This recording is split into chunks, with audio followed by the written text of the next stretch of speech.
Hai Sobat Kata Cerita, sudah siap dengarkan cerita selanjutnya? Let's go! Bab 93. 3 bulan kemudian. Tidak terasa sudah 3 bulan pernikahan Naina dan juga Hamis berlangsung. Saat ini mereka sudah menetap di Indonesia. Bahkan mereka sudah mendapatkan gelar sebagai Bu Nyai dan juga Pak Yai. Walaupun Naina sebenarnya merasa keberatan akan gelar tersebut, sebab ia merasa bila dirinya masih fakir ilmu agama, tidak seperti sang suami yang ilmunya sudah tidak perlu diragukan lagi. Saat ini sedang terjadi sedikit drama di rumah milik pasangan Hamis dan Naina tersebut, di mana Naina saat ini sedang marah-marah tidak jelas kepada Hamis hanya gara-gara tidak membantu dirinya membereskan piring kotor. "Habis mas sekarang gitu, nggak ada pengertiannya sama sekali," ucap Haina dengan kesal. Hamis yang saat itu sedang duduk di ruang tamu pun menjadi tersentak saat mendengar ucapan Naina tersebut. Selama ini Hamis belum pernah melihat atau mendengar sang istri marah hanya masalah sepele seperti ini. Akhirnya dengan segera ia pun beranjak menuju dapur di mana sang istri berada. "Kenapa? Tanya Hamis yang sudah berada di sisi Naina. "Kenapa marah-marah sih? Nanti umahnya Amar cepet tua loh," goda Hamis. "Oh jadi sekarang aku sudah tua? Gara-gara marah-marah terus gitu?" sahut Naina dengan cepat. Bukan begitu sayang," bantah Hamis yang menggaruk kepalanya tersebut. Kenapa sekarang istrinya mudah sekali salah paham dengannya ya? "Terus apa?" desak Naina. "Udahlah, memang sekarang Habi udah gak sayang lagi sama aku. Udah gak perhatian lagi sama aku," lanjut Naina sambil menahan tangisnya. Dengan segera Naina berlari dari hadapan sang suami menuju kamarnya itu. Dan dia pun meninggalkan pekerjaannya begitu saja. Hamis pun semakin dibuat bingung oleh tingkah Naina yang akhir belakangan ini suka berubah moodnya itu. Terkadang marah, nangis, ataupun senang. Sebenarnya dia kenapa sih? Ucap Hamis di dalam hatinya itu. Karena tidak ingin berlarut-larut dalam masalah, Hamis pun segera menyusul sang istri ke dalam kamar. Setelah ia menyelesaikan cucian piring itu sebelum sang istri mengamuk kembali. "Adik Nana kenapa? Atau adik Nana mau apa?" bisik Hamis di sebelah telinga Naina.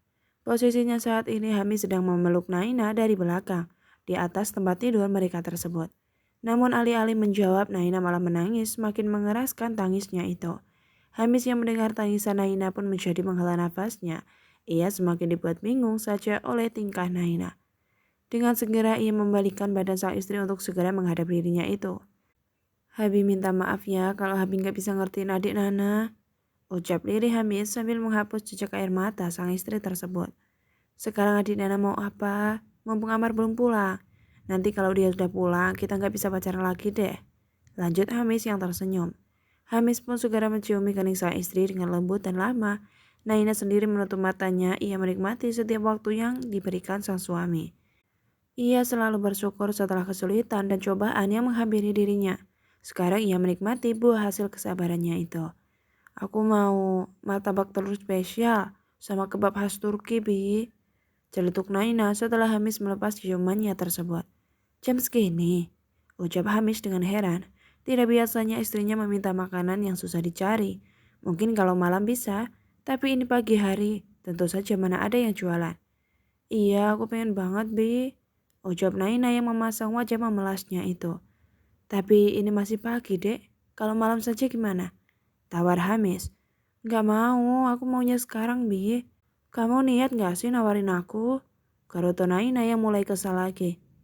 Niat dong. Tapi kan ini pagi, Dek," sahut Hamis yang kebingungan sendiri. "Ya udah, cari aja dulu.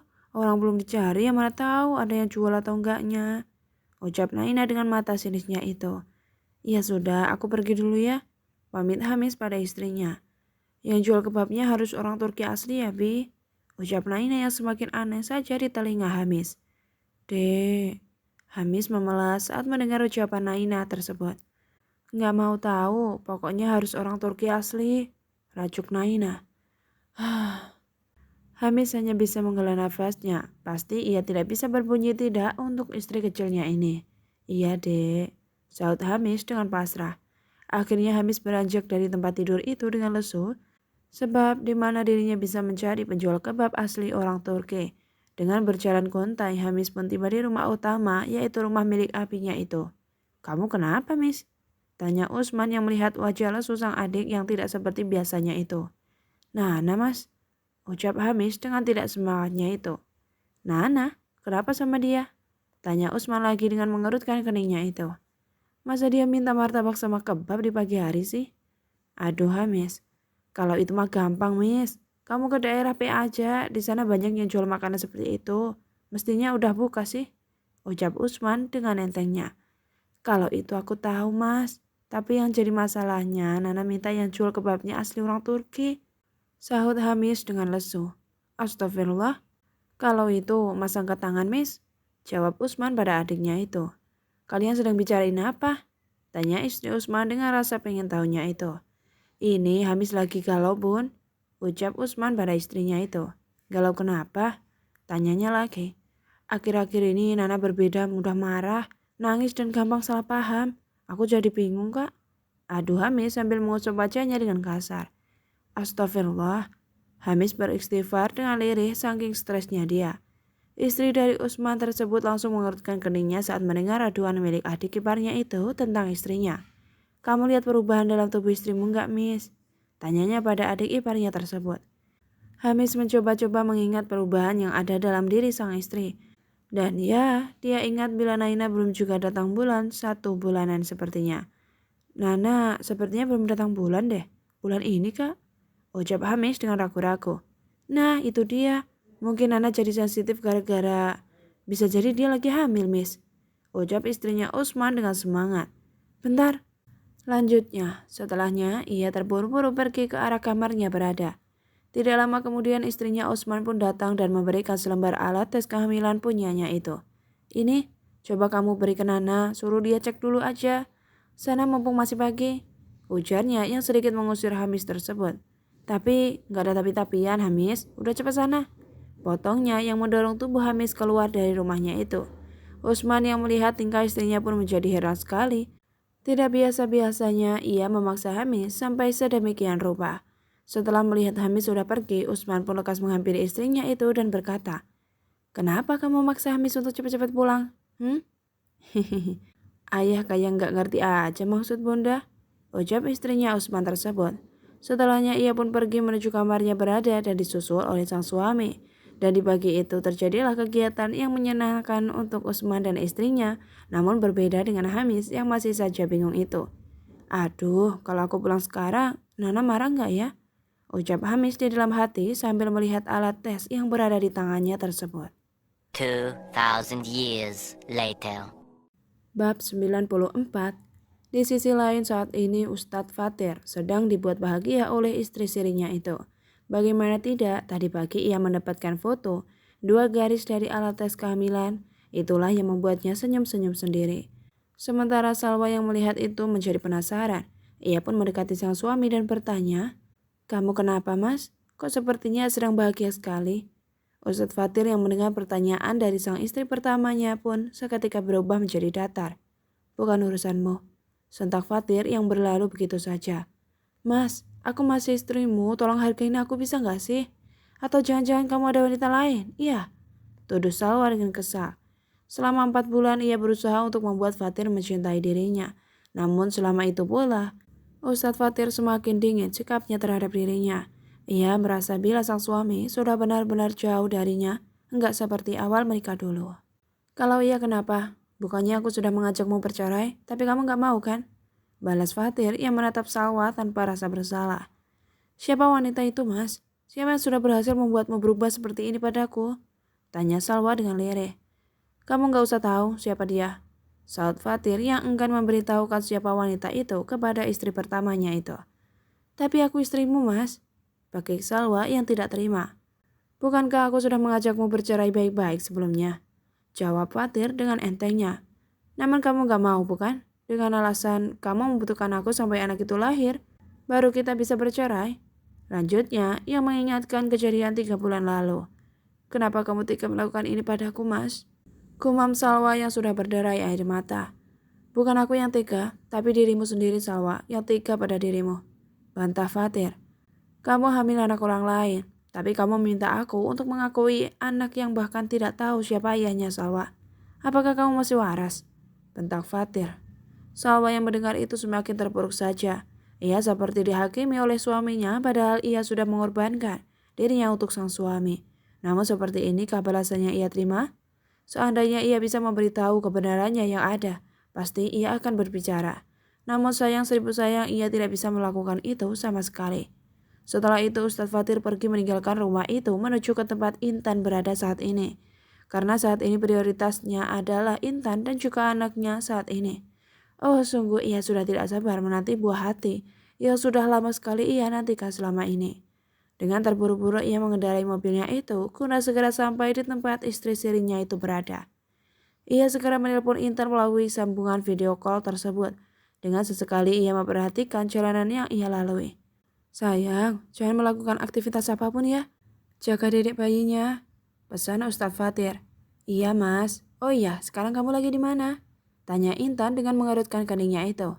Tebak dong. Goda Fatir yang menunjukkan jalan menuju kota tempat Intan berada. Intan yang mengetahui jalan tersebut seketika melototkan kedua matanya tersebut. Kamu mau ke sini mas? Serius? Ucap Intan yang terkejut. Tentu dong, kan mas mau ketemu sama dedek bayinya. Udah gak sabar nih, ingin segera nengok dia. Canda Fatir yang berakhir dengan tawa itu. Ih, itu mah emang maunya kamu aja. Ucap Intan yang mendengus kesal, namun ia tetap tersenyum saat ingat bila sang suami akan segera sampai di tempatnya itu. Fokus di jalan mas, peringat Intan pada suaminya tersebut. Gimana bisa fokus kalau duniaku saja hanya ada di hadapanku ini? Gombal Fatir pada istrinya itu.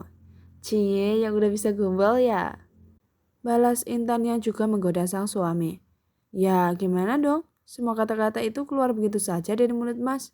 Elak Fatir. Ustadz Fatir yang saat itu asik bertelepon ria dengan Intan tiba-tiba dibuat terkejut oleh seorang pria tua yang menyeberang jalan dengan sembarangan.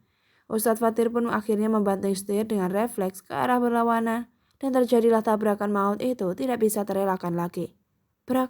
Kecelakaan lalu lintas tersebut akhirnya terjadi dengan kondisi yang cukup kacau, di mana mobil milik Ustadz Fatir menabrak sebuah minibus yang ada di hadapannya setelah ia menabrak kakek tua tersebut.